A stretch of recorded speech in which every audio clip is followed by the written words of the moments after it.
Well, what to say? It's Monday, the 17th of May, and on Saturday, Israel bombed the Gaza Press Centre, claiming the building housed a research facility for Hamas, which was nonsense. This heinous act affected my friend, Adel Zanoun, more than anyone else, I guess. The Gaza Press Centre was Adel's life. It was also actually the Next Century Foundation's Gaza office, gifted us by Adel, who represents us in Gaza and who is an integral part of what we are and what we believe in. My son Samuel worked there in that building and lived nearby with the family of Ali Abu Afash, himself killed not so long ago by an Israeli bomb.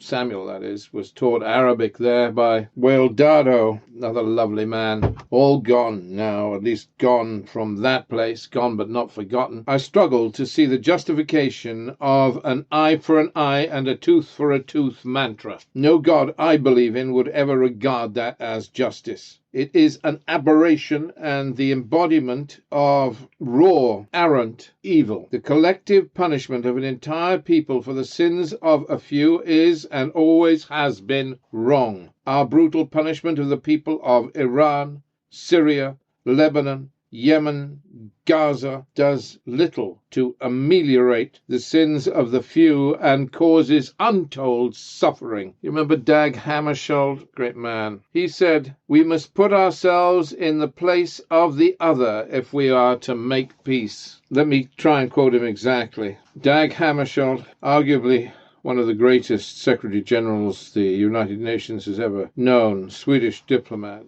He said, "You can only hope to find a lasting solution to a conflict if you have learned to see the other objectively, but at the same time to experience his difficulties subjectively." Gosh, Gaza, poor Gaza. I spoke to Adel Zanoun, who is incidentally the AFP, Anglo-France Press correspondent in Gaza, also represented ANN, a broadcaster I did some work with once. He's a great man. He's an award-winning journalist. He won perhaps twice, I'm not sure, awards for outstanding work given in the International Media Awards in London. As did Wael Dado, for goodness sake. Adel's wife, Ola Zanoun, worked for us at the NCF, Adel ran our NCF office, but Ola worked for us. She put together details of casualties, journalists killed and wounded, that kind of thing for us. We did some work on supporting the families of journalists killed in Gaza at one point. And I spoke to him on Friday. He said, "Gosh, this is worse than the last war. Not like the last war where strikes from Israel came in one by one. There are lots of rockets from Gaza and there are lots of simultaneous strikes from Israel.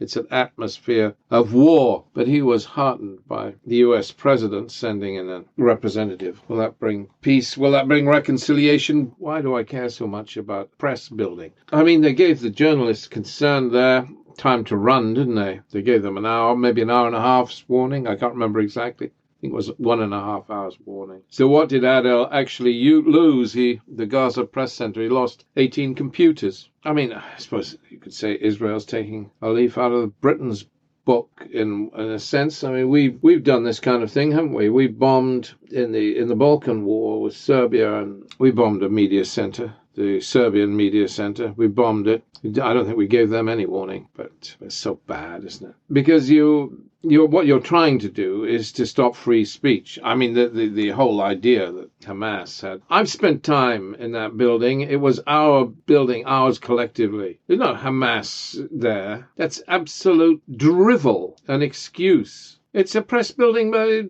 anyway. Many journalists have offices. How can you have Hamas there with all the AP and all the others, Anglo-France Press, Associated Press, all these news agencies there? Yeah, it's ridiculous. It's arrant nonsense. It is a simple lie. Let's be clear.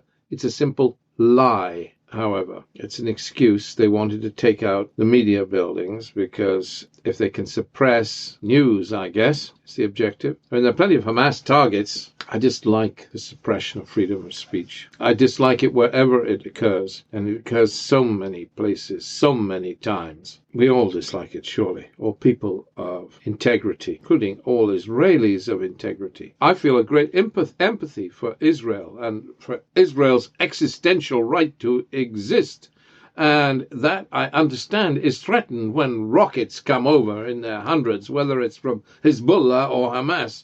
I mean, yes, but is this the way to behave in response? Is this the right approach? A word about the Gaza Media Centre. Now, it used to be the case that Qatar funded a lot of good work in Gaza. The Emirates have funded good work in Gaza at times. Iran funded Hamas for a while. Of course, Iran, a bit grumpy about Hamas of late, and anyway, the relationship between Hamas and Iran is strained. Where do all those missiles come from? A lot of them are manufactured in Gaza, of course, and others are imported, a lot of imported stuff that's Chinese that comes over from Sudan. Corrupt military officers sort of selling them on and then being smuggled through the Sinai and up and into the tunnels and down to Gaza. I mean, that's how some of this stuff gets to Gaza, but it's irrelevant, really, where it comes from. The Gaza Media Centre used to be funded by Qatar. It hasn't been for years. It's been scraping by.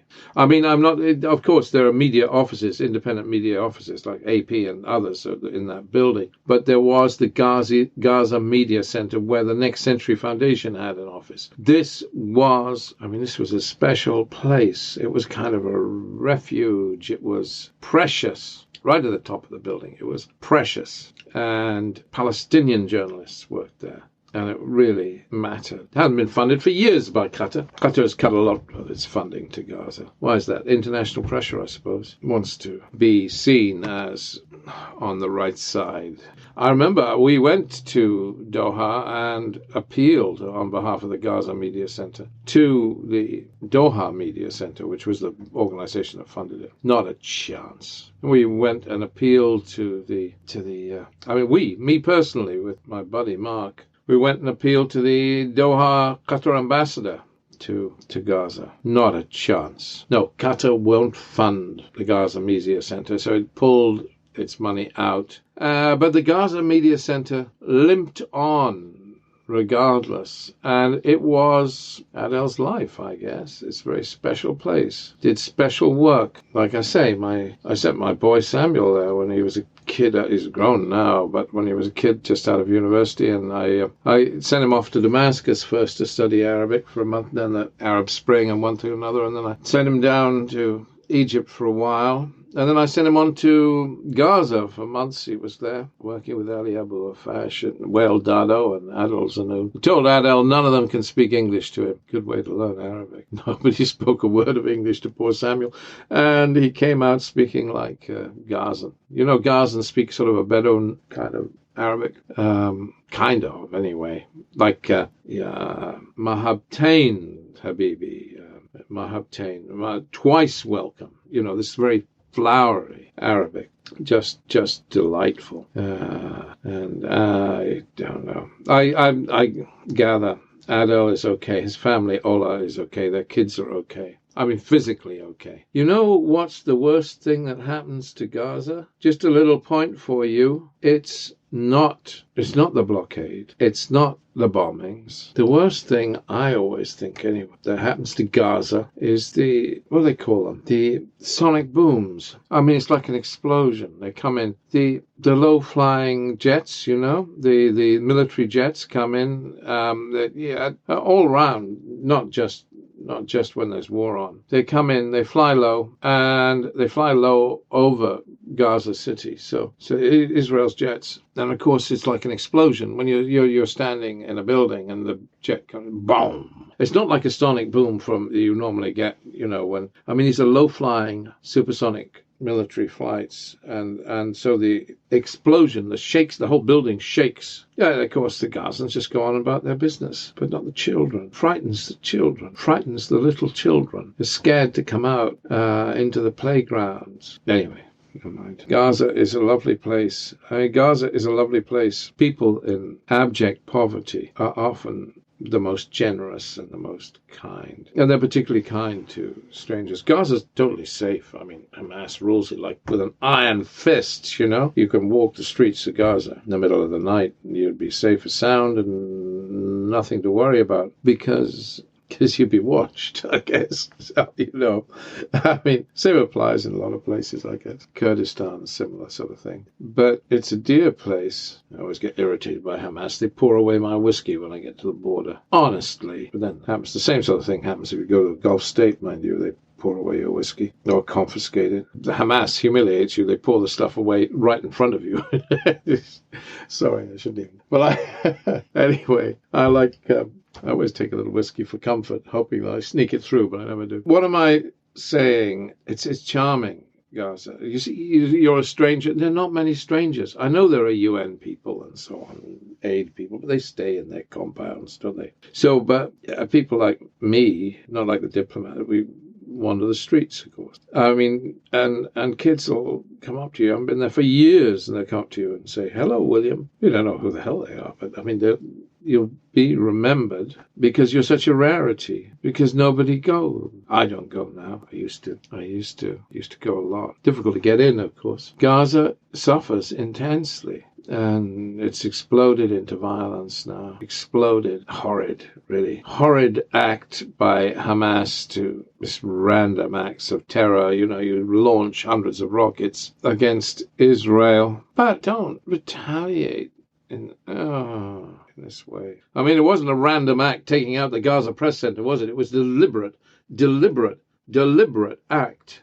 One of the most shady of motivations. I'm sorry. A profound wrong. Am I just saying this because I love the people there? I don't know. Nobody cares, do they? I mean, yes, the people care in the Middle East and so on, but the governments don't. They don't care. They don't care at all, do they? The Arab governments. They're not going to support Gaza. Fatah has cancelled the elections because it's frightened of doing badly. And then, well, okay, no, it pretends that it's the Israelis' fault. Well, it is the Israelis' fault. They, according to Abu Mazen, they wouldn't let the elections take place because why? Because the Israelis wouldn't allow voting to take place in East Jerusalem. Well, that's Abu Mazen's excuse. Palestinians were looking forward to those elections. I mean, the cancellation of the elections by Abu Mazen, allowing him to sit pretty. God, man, he's so old. I'm old, but he makes me look like a child. No, I don't mind people being old. Look at Biden. He's ancient as the hills. But the point is, if you have to do something. It's not good being. No, I don't mean ageist. Everybody has a right to be president of Palestine at the age of 90. I don't mind that. But how old is Abu Mazen anyway? Let me look it up. Okay, I've got it now. He was born in 1935. What does that make him? So he's not 100 yet. He'd be 100 in 2035. And he'd be 90 in 2025. And it's 2021. So what's that? Where's my maths? 19, 2025. So he's what, 4 years off 90? 86, isn't he? Oh, just a chicken. Go away, Abu Mazen. You're not helping. I suppose we need a new start, really. We need elections in Palestine. We need Bibi Netanyahu to go. There's another election slated in Israel for this year, the way things are going. I don't know. He may be hoping to cement his position with this present splash of violence that's going on. But we need Abu Mazen to go, Bibi Netanyahu to go. We need a fresh start. We need a fresh beginning. We need an end to this current round of violence. Something more than a mere ceasefire. I'm sick of ceasefires. We need actual peace process. Yeah. Come on, guys. Ceasefire would be okay if a condition was allowing the election to go forward. That might be respectable. Guys, this is horrid. This whole situation in Israel and Palestine is horrid. Enough already. I hate it that they've blown up the Gaza Press Centre and our office with it. Well, I mean, token office. Yeah, we do that kind of thing, you know. I mean, we have office gifted in Baghdad by a businessman, a dear friend. Walid gifts us an office in Baghdad. And we used to have an office in Jerusalem gifted by that dear man, Ari Rath, another journalist. Oh, Ari, he died, of course, so we haven't got an office in Jerusalem anymore. When I say gifted, it was Ari's home. He gave his home. Adel gave part of his office. Ari's home doesn't exist anymore because Ari died. Adel's office doesn't exist anymore because Israel bombed it. We just depend on that kind of kindness. People we've got, in theory, our only office in Europe is in Italy, which is given us by an ex-intern. Well, actually, it's given us by the mayor of a small town south of Naples. So what am I talking about? This is irrelevant. We rely on the love of others to keep the Next Century Foundation going, and Adel Zanoun has been our anchor man in Gaza, and his office, his home from home, has been ripped out from underneath him, unjustly and unkindly. And it's wrong. It's profoundly wrong. Acts like that are profoundly wrong. And I am ashamed. Because why am I ashamed? Because I support Israel. I care about Israel. I believe in Israel. So I feel a sense of shame when something is done, something of this kind is done in Israel's name. God forgive us. God forgive us all. God bless you.